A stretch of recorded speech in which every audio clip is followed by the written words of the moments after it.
Before the US got involved in World War II, the Japanese prepared for a massive assault on the Pacific Islands and Pearl Harbor. Pearl Harbor and the Battle of Midway are two things almost everyone knows about.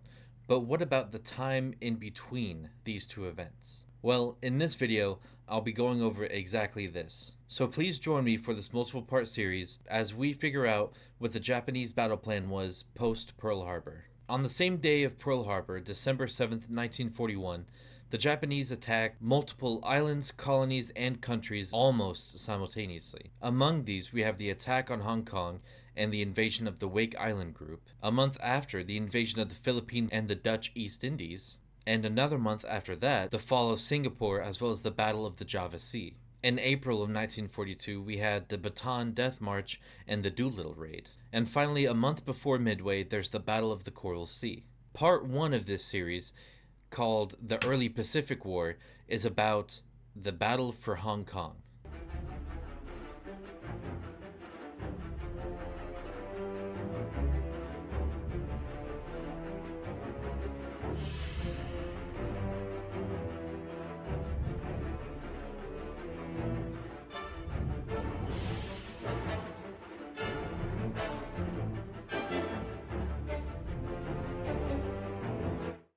Hello there, my name is Pixpoo, and before we get into the video, I just wanted to ask you if you would please like, comment, share, and subscribe to the channel, especially if you like this content. I will be making more. Having your support really helps me be able to make more videos like this, so I would really appreciate it if you did. Now let's continue. Hong Kong was an isolated, unprepared military death trap. If the Japanese attacked, we had two options. We could die in the battlefield, or become prisoners of a savage enemy. Around 2 p.m. Hawaii time, about 6 hours after the attack on Pearl Harbor, the Japanese invaded Hong Kong. But before the actual battle, we must talk about what led up to it. Hong Kong is a port city on the southern coast of China. It has been a crown colony of the British Empire since 1842. When it was ceded from the Qing dynasty as a treaty port in order to end the First Opium War. The region of Kowloon around Hong Kong was then ceded to the British Empire in 1860 as part of another treaty to end the Second Opium War. With the Chinese province of Guangzhou being taken and occupied by the Japanese during the Second Sino-Japanese War, Hong Kong was completely encircled. At this point though, the war hadn't started between the British Empire and the Japanese Empire. The British assumed the Japanese would eventually attack Hong Kong, and as such they upgraded the defensive line protecting Kowloon and the main city from any southern attack from the new territories. This defensive line was known as the Gin Drinkers Line. The name came from a nearby bay called Gin Drinkers Bay. It was also known as the Maginot of the East. The line was made up of trench lines, gun batteries, observation posts, tunnels, searchlight positions, and 93 different pillboxes or bunkers, all in the northern Kowloon mountain ranges, going from Kwai Chung to Port Shelter. The line was a total length of 18 kilometers. Shingmun Redoubt was the HQ of the line, and it was also an observation post. This is the location of the bunker, and this is the inside of the bunker. There was another total of 96 pillboxes made on the coasts and rolling hills of Hong Kong Island. The British finished the line in 1938, but by 1940, they were determined to keep Hong Kong as undermanned as possible. Winston Churchill and his cabinet deemed Hong Kong as an outpost and believed that the defensive line would only delay the Japanese and allow for time elsewhere.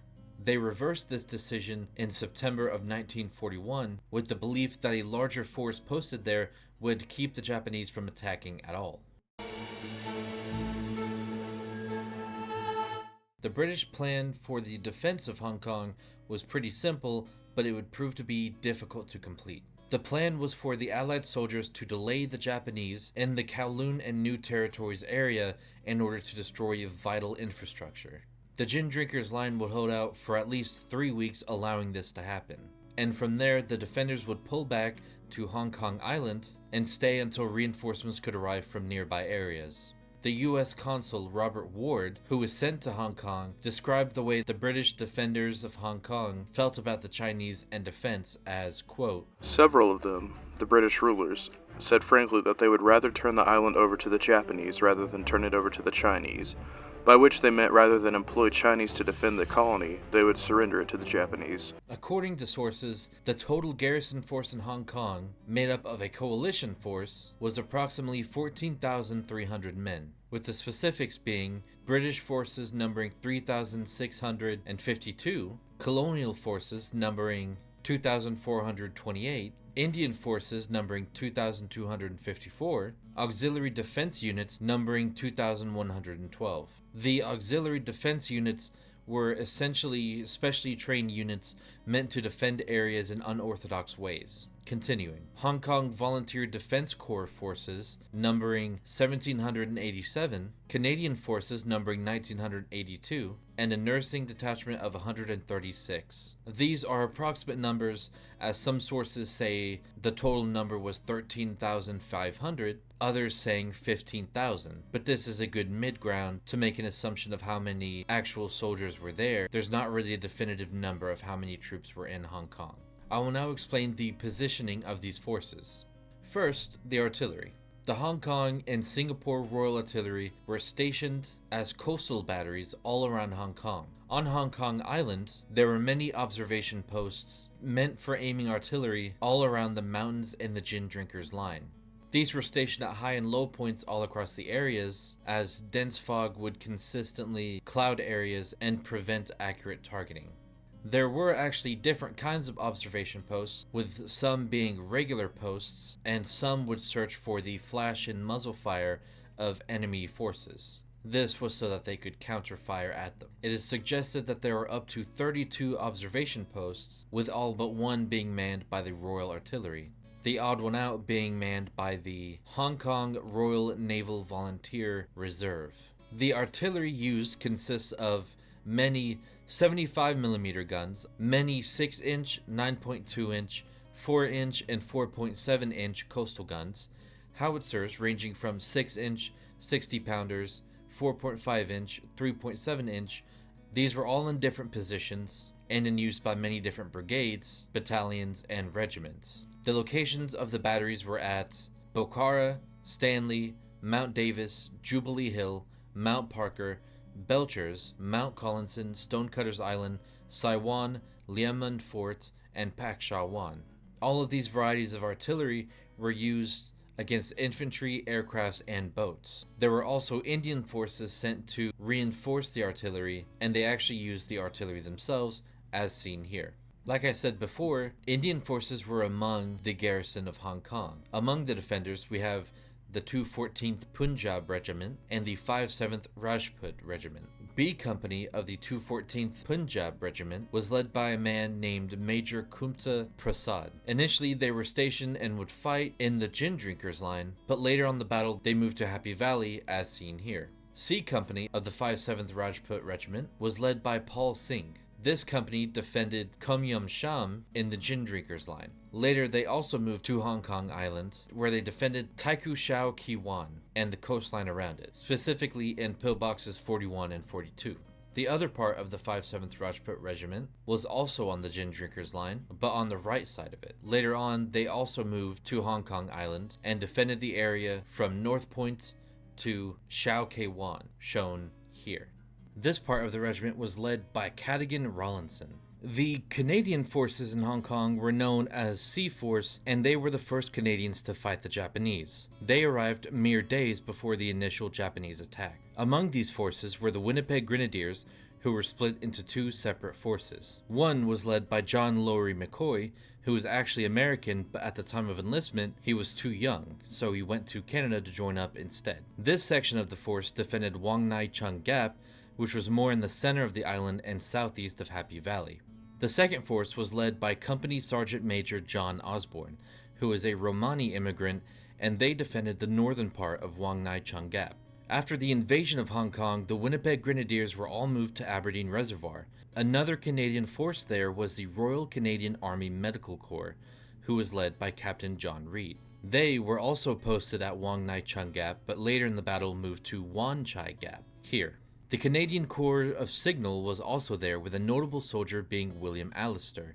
He was stationed at the HQ in Wong Nai Chung Gap, here. He actually described the bunker he was in as, quote, small cement cubicles wedged into the hillside, made mostly of sand thanks to homegrown grafted greed. Triple bunks lined 3 walls, with a steel slot in the 4th for machine guns. A long, narrow air vent above the center bunks brought sand and pebbles shooting down when a shell or bomb landed. Just my luck to draw the top bunk directly under the vent. It was a cozy, stuffy, smoky little igloo, offering a false sense of security. Rations were drawn from grenadier lines across the road. Even further, among the Sea Force was a brigadier named John Lawson, who was also posted at Wang Nai Chung Gap. He was the leader of the entirety of Sea Force. After the Canadians, we have the British forces stationed in Hong Kong. The entirety of the British forces were commanded by Major General Christopher Maltby. The chief intelligence officer was Major Charles Boxer, who actually alerted the garrison of the Japanese declaration of war before the battle. During the battle, he actually ran from area to area gathering intelligence personally. Among the British forces, there were the Royal Scots Regiment, who were in the gin drinkers line initially, but pulled back later to Happy Valley. A notable Royal Scot was Dennis Morley, a young private who enlisted as a teenager. There were also recruited Hong Kong soldiers called the Hong Kong Chinese Regiment, also known as the Middlesex Regiment. These were highly skilled and highly trained soldiers. A notable HKCR soldier is Ip Kwang Lau. He fought at Wang Nai Chung Gap. Another is Liu K. Sang, who was training to be a commanding officer of 800 machine gunners. These men of the HKCR were machine gunners who were posted to each of the 96 pillboxes around Hong Kong Island. There were also sappers from the Royal Engineers, such as Li Wai Cho, who said this about the battle. Quote, I did not think too much, and intended to shoot any Japanese soldier whenever I saw one, just like the usual musketry practice. Many of my colleagues were killed, and I cannot even remember their service number. If I can kill one enemy soldier, it is already worth it, my death. If I can kill 2 and then die, it would be a win on our side. It was how I consoled myself. Royal Marines were also among their ranks, such as Sergeant Digby Collins Menhinnick, but they were stationed in different areas of the island. The Hong Kong Volunteer Defense Corps were there as well, with many volunteers specifically for defending the Crown Colony. Men of the Royal Ordnance Corps participated in the battle as well, arming soldiers from depots built around the island. The British also had 26 Bren carriers in Hong Kong. There were supposed to be another 57 brought by the Sea Force, but they were diverted to the Philippines. There were also Free French forces in Hong Kong at the time, led by Captain Jean-Baptiste Etienne Roderick Egal. They were enlisted under the Hong Kong Volunteer Defense Force. Second to last, we have the Naval Force in Hong Kong. There were only 3 destroyers, 4 gunboats, and 8 motor torpedo boats. All of these were World War I and pre-war era vessels. The Hong Kong Royal Naval Reserve and Hong Kong Naval Volunteer Forces also assisted, although with smaller vessels more fit for the patrol role. Lastly, we have the Air Force.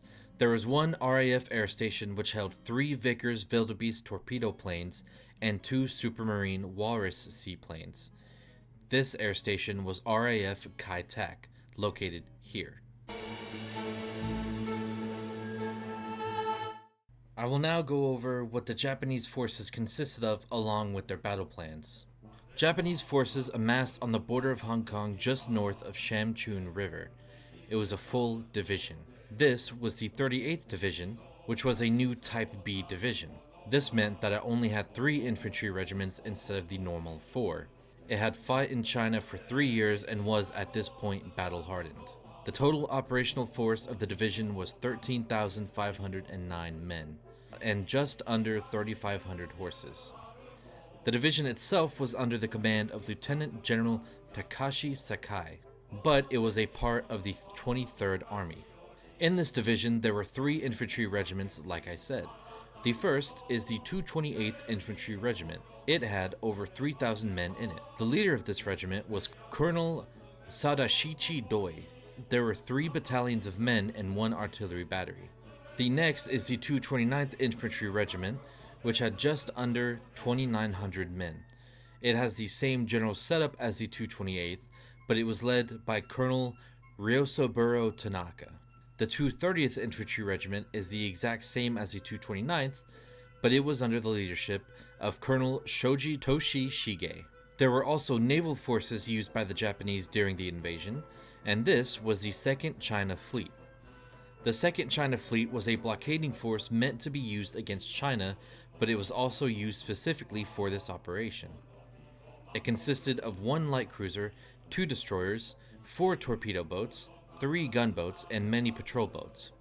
It was led by Vice Admiral Masaichi Niimi. It also had 3 Type 96 torpedo planes and 2 Type 94 seaplanes. One of the Japanese air forces that was in the area was called the Kanoya Air Group. This group had seen action in China throughout the whole war and actually sank the HMS Prince of Wales and the HMS Repulse on the 10th of December. This air force didn't come into the battle until the 16th of December. It consisted of medium bombers and fighters. There were also 2 flying Sentai there. Both of these had light and medium bombers as well as fighters, but I couldn't actually find the numbers of how many were there. The Japanese battle plan was to use bombers to bomb targets along the gin drinkers line and other important targets during the attack to make it easier for ground forces to advance. I will go into detail of what the Japanese and Allied forces did during the battle section coming up. But before we continue, I just wanted to ask you if you would please like, share, comment, and subscribe to the channel, as it would help me a lot in making these videos and making them of higher quality. So please show this channel and this video some love. I also have a Patreon if you would like to donate. I would encourage that. Now, let's get to the battle. Now we can finally get into the battle. Before the actual battle, Japan announced its declaration of war, and at 5 a.m., Allied engineers used explosives and demolished bridges and other key items the Japanese could go through to easily invade. The attack began at 6 a.m. The Japanese division split up into the 3 infantry regiments. The 230th went all the way around the peninsula and attacked the gin drinkers line and Kowloon from the west. The 229th went down the center, crashing into the gin drinkers line. The 228th attacked from the east and attempted a daring water crossing maneuver and attacked the eastern side of the line. The 2nd Royal Scots were defending the west side of the line, the 214th Punjab in the north, and the 57th Rajput in the east. At 8 a.m., the Japanese air forces bombed Kai Tak Air Station and destroyed 2 of the 3 wildebeests and the only 2 walruses. And now the meager air force the Allies could muster was completely neutered. There were also a number of civilian craft destroyed, and as there were no more planes to take care of or use, a good chunk of the air crewmen showed remarkable adaptability and took up arms and went to fight the Japanese. The Japanese and Allied forces had traded fire for many hours, but at 3 p.m., the Japanese launched a massive charge with many platoons, but the 214th Punjab valiantly held the line. At 6:30 p.m., Allied armored cars and Bren carriers also engaged Japanese forces and successfully defeated them. Later in the night, despite the many minor victories, all forces ahead of the gin drinkers line were ordered by the brass to fall back and consolidate the line. On the next day, the Scots, Indians, and Hong Kong Volunteer Defense Forces stood shoulder to shoulder, defending the gin drinkers line. All the while, the Japanese were moving up. Needle Hill fell under the control of the Japanese 228th Regiment at 1 p.m. Colonel Doi, recognizing an opportunity, assessed the defensive line at Shingmun Redoubt and identified a vulnerability. This critical section, guarded by a mere 42 men of the Royal Scots, was now under imminent threat. Colonel Doi prepared his men for an attack. The Allied force didn't know the Japanese had moved so close and actually conducted regular patrols around Needle Hill, but they failed to spot the enemy force of some 150 men. By 11 p.m., they were poised under the shadow of the pillboxes at Shingmun Redoubt, ready to strike. The local defenders had spotted movement and began to shoot down at the Japanese. They now finally began their attack. The Japanese completely overran the defenders' positions, and some defenders actually found themselves trapped in a nearby observation post. At 2:30 a.m., Pillbox 402 was destroyed by Japanese sappers, and finally the rest of the 228th joined in the fight and rushed into the valley, clashing into the 57th Rajputs, who were attempting to fill the hole in the line. The Rajputs held their ground, pushing back the invaders despite overwhelming odds. It was here that the Japanese blew open the observation posts and finally captured the 15 defenders inside. Allied artillery pounded the redoubt until 5 a.m., but the redoubt was lost except for a single small position that lasted until about 12 p.m. During this whole offensive, the Japanese lost only 2 men. At about 9:30 a.m., 2 of the destroyers defending the island were ordered to get through the Second China Fleet blockade and get to Singapore. They made it through.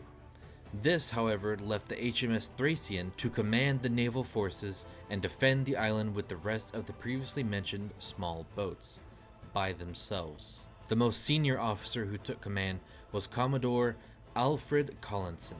During the battle from the 8th to the 10th of December, American and Chinese pilots, part of the China National Aviation Corporation, flew a number of sorties and evacuated 275 people from Hong Kong to the Chinese wartime capital.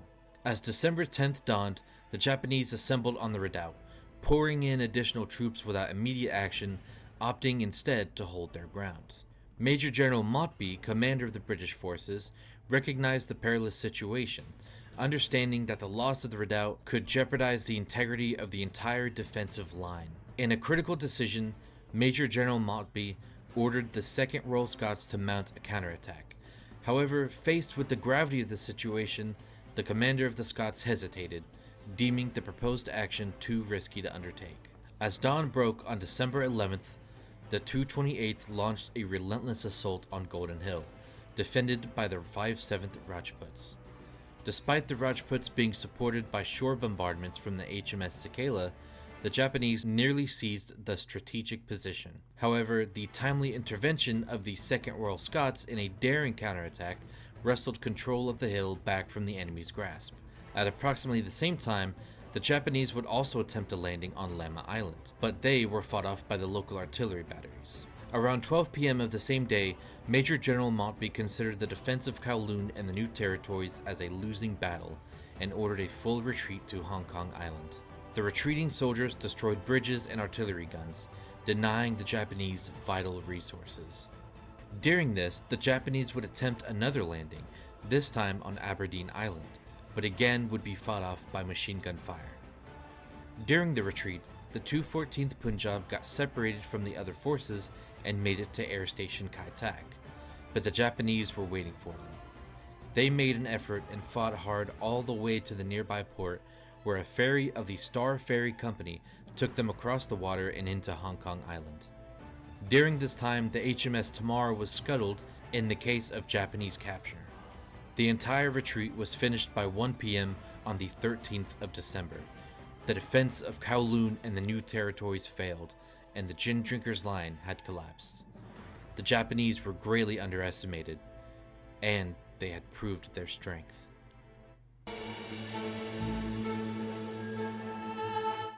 Before the battle for Hong Kong Island began, the Japanese sent a delegation on the morning of the 13th of December. They asked for the surrender of Allied forces on the island, but Major General Maltby denied their request. With diplomacy exhausted, the true onslaught began. Japanese artillery unleashed a barrage of fire, targeting Allied positions and infrastructure. Mount Davis bore the brunt of the assault, with one of the formidable BL 9.2-inch coastal guns falling victim to enemy fire on the first day. The following day saw another gun, a 3.7-inch anti-aircraft gun, meeting the same fate. On the 15th of December, the Japanese began to target the defensive positions and pillboxes around the island. The Pinewood AA battery endured 6 relentless assaults from the Japanese aircraft, forcing the defenders to abandon their posts. During the morning of the 17th of December, the Japanese offered terms of surrender again, but Major General Maltby stood firm. Despite the artillery bombardments and air attacks, there was crucial time for Major General Maltby's forces to regroup and prepare for the real Japanese attack. On December 18th, the Japanese escalated their bombardments, targeting vital infrastructure such as oil storage tanks on the island. The Japanese were now preparing for a huge assault on Hong Kong Island, with the 228th and 230th planning to land on the island from Kai Tak Station, and the 229th attacking from Devil's Peak Redoubt, as shown here. At 7 p.m. on the same day, the Japanese attacked in force. They used small boats they could paddle and rowed to Taiku Dockyard. As they were about to land, searchlights lit up the boats and the 5/7 Rajputs found their targets. The Rajputs were accurate with their fire and injured both of the Japanese battalion leaders, and as such, Colonel Doi of the 228th took charge of the situation. By around 9:30 p.m., the 229th Regiment landed at Aldrich Bay and Saiwan, followed shortly after by Japanese artillery targeting the inner sections of the island. 5 minutes later, the 228th and 230th Regiments made their landings at North Point. At midnight, the entire force of the regiments had landed at their respective points, completing the landings on the island. The 229th mass charged up to the 5/7 Rajput positions and initially were held back. Later, they completely overwhelmed them, sometimes taking their defensive points and sometimes simply going past them entirely. Major General Maltby at this time didn't actually know the Japanese had fully landed and thought that the attack in the east was a feint for a real attack on the northwest city of Victoria. This misjudgment resulted in minimal reinforcements being sent to aid the Rajputs and instead were sent to defend Victoria. The 230th attacked and went to the west, where they were stopped by Free French and Hong Kong Volunteer Defense Forces, who were in the North Point Power Station. Among the Free French fighters was the previously mentioned Roderick E. Gall. They were led by a man named Major John Johnstone Patterson, who used a radio to call for aid, and Major General Maltby sent an armored car and a platoon from the Hong Kong Chinese Regiment. These reinforcements were ambushed on their way to the plant, and only 9 managed to make it through. The Japanese then began targeting the power station with artillery, and at 1:45 a.m. forced the defenders to retreat into the streets of Electric Road and King's Road, where they fought as hard as they could. All of them were either killed or captured. Roderick E. Gall, however, was miraculously saved by a Chinese shopkeeper in the area who hid him in the final moments of the battle, although he was captured the very next day. This is what the Japanese held at the end of the 18th. On the very early morning of the 19th of December, the 3rd Battalion of the 229th moved on to Mount Parker, and the 2nd Battalion moved to Liamen. The 2nd Battalion, while moving towards Liamen, came upon the Royal Rifles Regiment, who were attempting to reinforce the 5/7 Rajputs. The Royal Rifles were defeated and the 2nd Battalion captured the fort in Liamen, and then the Saiwan anti-air battery, killing 6 gunners. The 2nd Battalion would then bayonet the prisoners they had captured, killing 20 and leaving 2 alive. The Royal Rifles then tried to recapture the fort, but ultimately failed as they couldn't scale the walls and 9 of their men were killed. A group of soldiers from the 2nd Battalion entered the nearby Salesian Mission, which was a Catholic group who would help immigrants but was being used as an advanced dressing station during the battle. And they committed yet another war crime. They ruthlessly murdered nearly all occupants of the Salesian Mission, with only 4 surviving. Captain Stanley Banfield, who was with the Royal Rifles, witnessed this and heard the Japanese officer say, quote, "Order is, all captives must die," end quote. The 2nd Battalion, who weren't in the Salesian Mission, were in a firefight with the other Royal Rifles, and while both sides took major casualties, the Canadians were the ones to retreat. This action left only a small force of Royal Rifles on Mount Parker. However, at 3 a.m., more Canadian Royal Rifles would be sent to reinforce the soldiers. They then proceeded to get lost in the dark and only managed to find Mount Parker at around 7:30 a.m., where they found over 100 Japanese soldiers who had already taken the mountain. With the retreating initial defense force of the mountain regrouping with the new reinforcements, the Japanese saw this entire force and decided to withdraw from the mountain for now. After the Japanese advanced into this area of the island, the coastal batteries on the southeast side of the island were abandoned, with a good chunk of the guns being left for the Japanese to capture. At this point, this is about what the front lines looked like on the island. In a strategic maneuver to impede the advance of the 230th Regiment, Brigadier John Lawson of C-Force deployed 3 platoons of the Winnipeg Grenadiers to key positions: Jardine's Lookout, Wang Chung Gap Road, and Mount Butler. As the Grenadiers moved into position, the Japanese launched their own offensive. The Japanese regiments split up into their battalions, with the 3rd Battalion of the 229th moving to Tai Tam Reservoir Road, the 3rd Battalion of the 230th moving up Sir Cecil's Ride, the 2nd Battalion of the 230th to Jardine's Lookout on the opposite side, and the 1st Battalion of the 228th to Quarry Pass. The Japanese easily dealt with the Canadian patrols, but with great difficulty and casualties took Jardine's Pass. They had once again rushed past strong points defending the area to get to their target. At 6:20 a.m., a pillbox filled with Hong Kong Volunteer Defense Forces saw the Japanese advancing up Sir Cecil's Ride. There were up to 400 of them, and as such, they opened up machine guns and shot down at them. During this, the Japanese coming from Tai Tam Reservoir Road captured another anti-aircraft battery to the east of Wang Nei Chung Gap, which was the Winnipeg Grenadier headquarters. Later, but still in the morning, A Company of the Winnipeg Grenadiers were sent to retake Jardine's Lookout, which they managed to do, but after a couple of hours, the Japanese bombarded the hill with artillery, and the 228th and 230th launched a full charge. A Company would then retreat. By this point, the Japanese have taken the reservoir and now attack the headquarters at Wang Nei Chung Gap. By 7 a.m., the 3rd Battalion of the 230th reached the proper headquarters, so Major General Maltby sent A Company of the 2nd Royal Scots to meet them. They were ambushed along with more reinforcements, and only 15 managed to make it through. The 3rd Battalion of the 230th took artillery fire from Happy Valley. Despite this, they cleared out Allied positions to the south and east of the headquarters. At 8:45 a.m., an assembly of 6 Allied motor torpedo boats were off the coast of Green Island. They collectively moved to Hong Kong Harbor, where they attacked ships carrying Japanese soldiers across the water. Motor Torpedo Boat 7 attacked multiple ships. It sank 2 and damaged many others, but it was disabled by Japanese artillery fire and towed back out to sea by Motor Torpedo Boat 2. Motor Torpedo Boat 9 attacked more Japanese ships and damaged 4 of them.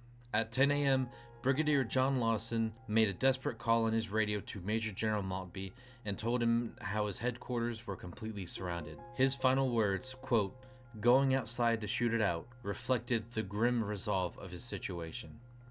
He and his command staff went outside of the headquarters building and were promptly gunned down by Japanese machine guns. Brigadier John Lawson and his entire staff were dead. For most of the rest of the day, up to 6 p.m., Major General Maltby would send orders out to counterattack the Japanese positions, but with the battlefield being so chaotic, the orders didn't reach everyone.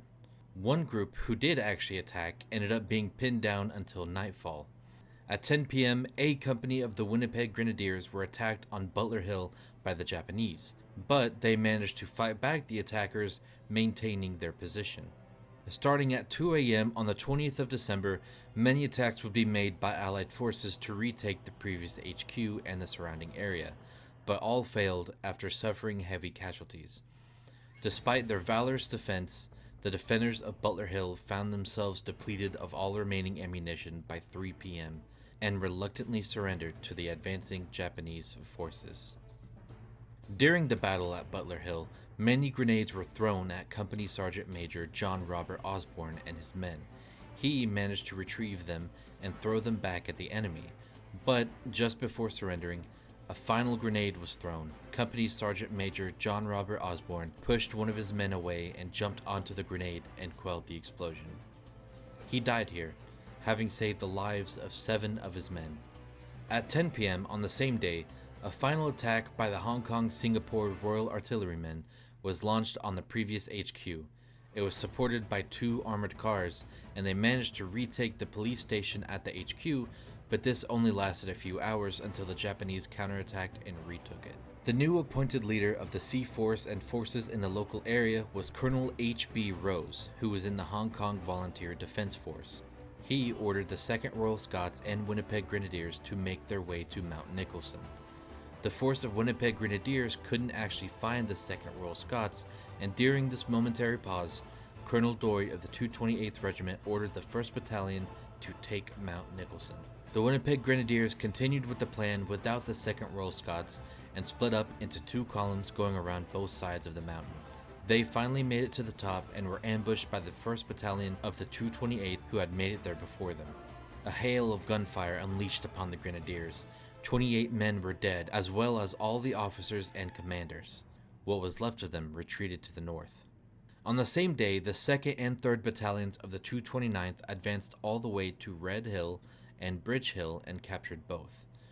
The defensive 4.5-inch QF howitzer battery that was located at Red Hill was abandoned the day before, leaving the hill open to attack.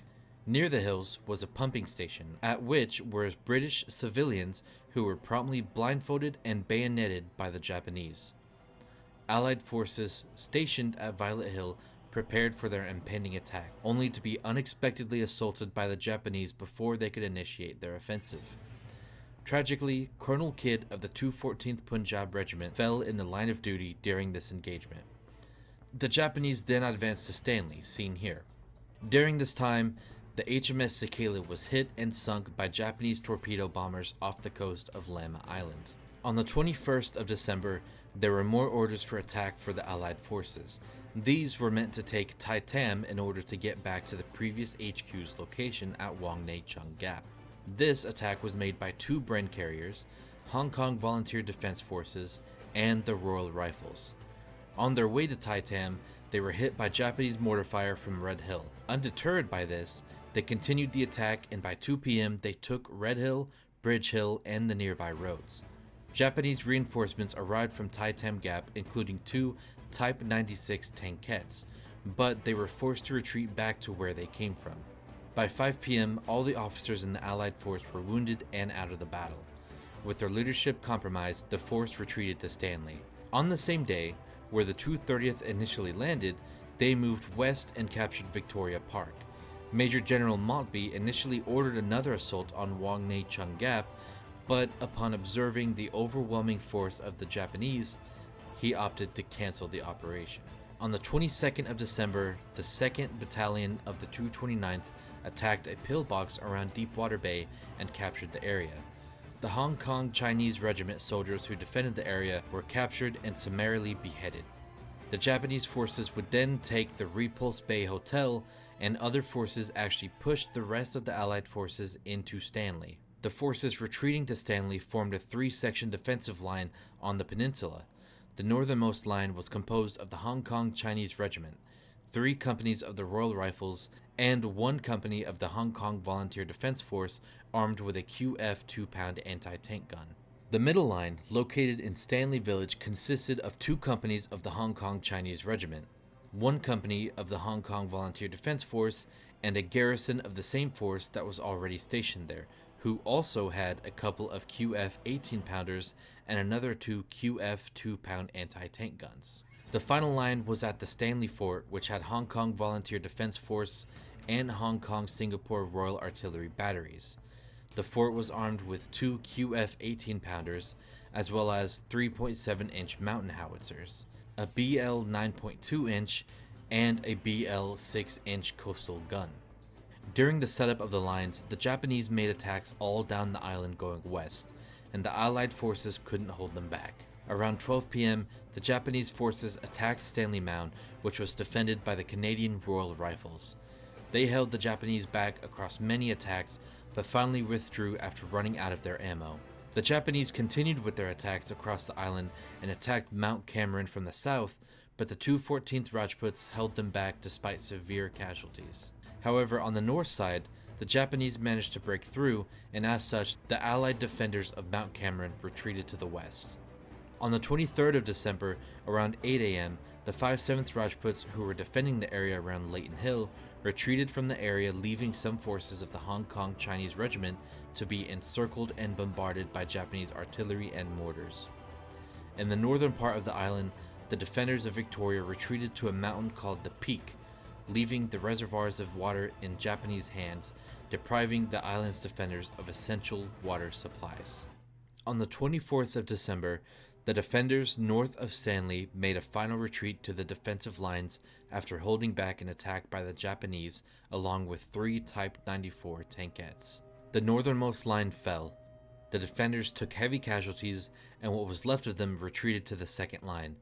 The Japanese relentlessly attacked and the defenders hid inside St. Stephen's College, where the Japanese found them and tortured and murdered the majority of the soldiers, as well as R-wording the medical staff.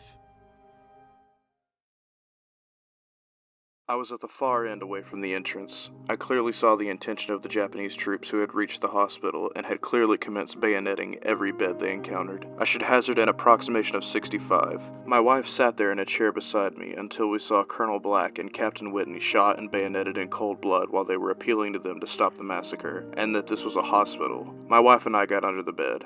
This had no effect. Such was the tempo of the attack that my empty bed was bayoneted 2 or 3 times while I laid underneath it. The casualties in the lower ward were no less than 56 killed. I could see the bodies lying in their pools of blood. The blood was so profuse that my hospital socks sapped it up almost to the ball of my leg. We were prodded with rifle butts, and 2 or 3 Canadians were actually stabbed with bayonet point until we got in the room upstairs. All of the surviving wounded, all of the surviving of St. John Ambulance, and the surviving male personnel of the RAMC, and the 7 surviving nurses.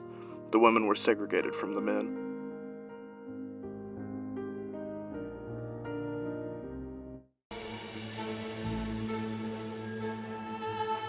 This is about what the front lines would have looked like at the end of the 24th of December.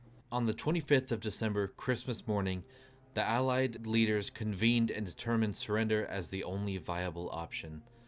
A small Chinese force who was with the Allied commanders actually managed to evacuate in the remaining motor torpedo boats back to friendly territory in China. At 3:30 p.m., the governor of Hong Kong and the Allied commander, Major General Maltby, formally surrendered their forces and the island to the Japanese. There were still pockets of resistance lasting until their eventual surrender on the 27th of December. The entire battle lasted a mere 17 days, but the Allied forces exhibited remarkable resilience and courage, fighting relentlessly until the bitter end.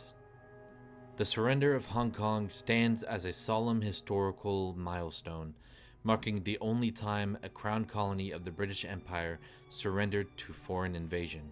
This fateful Christmas Day was forever etched into the collective memory of the people of Hong Kong as Black Christmas.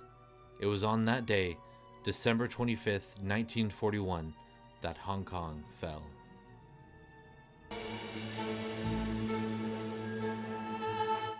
The official number of Allied deaths in Hong Kong was 1,111, along with 1,068 missing and 1,362 wounded. The official Japanese number of dead was 675 men, with just over 2,000 wounded. The numbers for both sides vary from source to source. The bodies of the Allied dead were buried at Saiwan Military Cemetery and the Stanley Military Cemetery. In 1942, the Japanese had the official number of Allied prisoners in Hong Kong. There were just over 5,000 British, just under 1,700 Canadian, just under 4,000 Indians, and under 400 prisoners consisting of other forces, coming to a grand total of about 11,000 prisoners of war in Hong Kong, who were put in many different POW camps. Up to 10,000 Hong Kong civilians were murdered, R-worded, tortured, or mutilated. I will now go over what happened to the named soldiers I mentioned previously so that you can get an idea of what happened to the everyday soldiers and officers. The Hong Kong and Singapore Royal Artillery were commemorated with panels showing their names at the entrance of Saiwan Military Cemetery, with 144 killed, 45 missing, and 103 wounded. Major Kumta Prasad of the 214th Punjab Regiment survived the battle and was interred at Argyle Street POW camp, and was the only Indian officer there, which put him under pressure by the Japanese the entire time he was there. He survived the conditions of the camp and went back to the military and became a major general. He was awarded the Military Cross. Paul Singh of the 57th Rajputs was killed in action while defending the northern coast of Hong Kong Island after having prevented the Japanese from landing for days. He was awarded the posthumous Indian Order of Merit. Lieutenant Colonel Roger Cadogan Rawlinson was one of the few survivors of the 57th Rajputs. During his time as a POW, he wrote about the history of the 57th Rajputs, and it was published in the Argyle Street Monthly magazine. In 1945, after being released, He went back to Britain and married and had a son. He went fishing one day and never came back, with his body being found in a pool called the Black Hole. He had a heart attack and immediately died at the age of 55. Private John Laurie McCoy was captured by the Japanese along with about 200 others at Wang Nai Chung Gap. A 3-inch mortar exploded, wounding many soldiers. Lieutenant Bevan Field wrote, quote, "One young Canadian, or rather an American, who had joined the Canadian Army was tearing up pieces of cloth into strips for bandages and helping where he could." End quote. He was taken to a POW camp in Japan, and after being released, he returned to the US. He actually testified against the Japanese in a court for their war crimes, and would later volunteer for the army after the Korean War started. During the Korean War, he would be distinguished as, quote, "an indomitable fighter and brilliant leader who would not leave a fallen comrade." For this, he was awarded the Combat Action Ribbon. After the war, he married a girl in the area. When the Vietnam War broke out, he once again joined the army, where on the 26th of September 1964, after having saved his men and fought courageously against the enemy, he was finally mortally wounded. He fought in 3 major conflicts and died at the age of 39. I will make a video about this guy.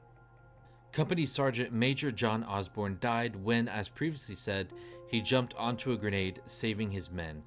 His body was never identified, though his name is on the Saiwan Military Cemetery Memorial.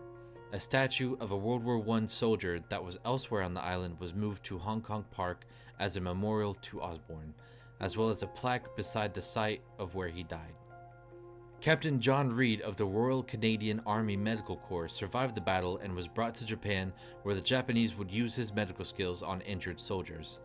After being released, he was sick and underweight, but made it back to Canada, where he married, had a child, and divorced. Eventually, he died in 1974 when he had a brain infection. It is noted that had he not been in World War II, he would have flourished in the medical field. Brigadier of the Sea Force John Lawson, who died after being surrounded and shot by the Japanese, was buried with full honors by the Japanese, and was later moved to Saiwan Military Cemetery. He was given 2 MIDs, which is an award meant to give attention to the recipient to higher authorities, as well as 2 Croix de Guerres. Private Dennis Morley of the 2nd Royal Scots was captured by the Japanese at St. Albert's Emergency Hospital. He was taken to Shamshuipo POW camp. During transport overseas, his ship was sunk by a US submarine, but he was picked up by another Japanese ship where he was given green tea and a cigarette. He was then transported to another POW camp and was eventually liberated by American forces in 1945. He then returned back to the UK. He married twice and had many children. He was the last survivor of the Lisbon Maru, the ship he was on when it sank, and he lived to the age of 101, dying in January of 2021 after getting COVID-19.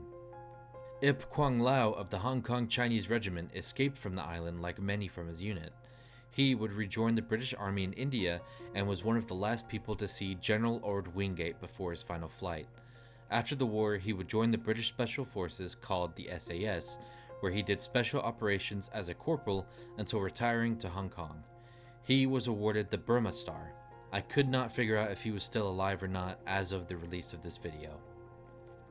Liu Kei-sang, also of the Hong Kong Chinese Regiment, would be captured at Stanley and interred at Shamshuipo POW camp, where he escaped and rejoined the British Army in Burma, like Lao. He would fight in Burma until the end of the war and retired in Singapore with his wife. Finally, Captain Jean-Baptiste Etienne Roderick Egal of the Free French was captured by the Japanese after fighting in the North Point power plant. He was imprisoned and taken to Shamshuipo POW camp and then to Argyle Street camp. When he was released, he stayed in Hong Kong and started a new business. In 1947, from his years in the POW camps, he became ill and weak and died on the 29th of December. He received the Légion d'honneur, the Croix de Guerre, and the Médaille d'Officier de la Résistance.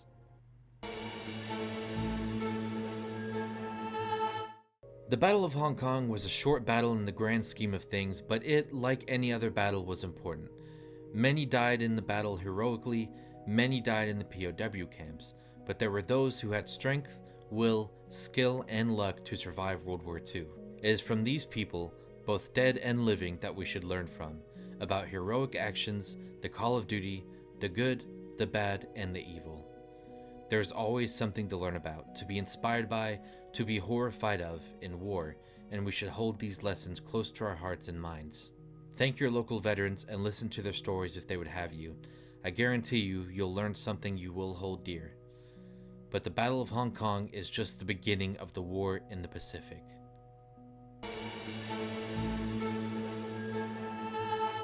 If you watched this far, I'd really like it if you'd show this video and channel some love. I want to make more videos like this one, but I can't do it nearly as often as if I don't have the support of viewers like you. With that being said, this video took me a very long time to make. I wasn't expecting it to be nearly as long as it turned out, but there was a surprising amount of detail in the reports of the battle. I initially wanted to make the video about 30 minutes, but it clearly didn't turn out that way. Anyways, if you haven't checked out my gaming channel, please check that out. Please like, comment, share, and subscribe if you want more content like this. If this video does well, then I will focus on making more of this series, but if not, then it will be on the back burner. I also have a Patreon if you'd like to donate. I would ask that you please do.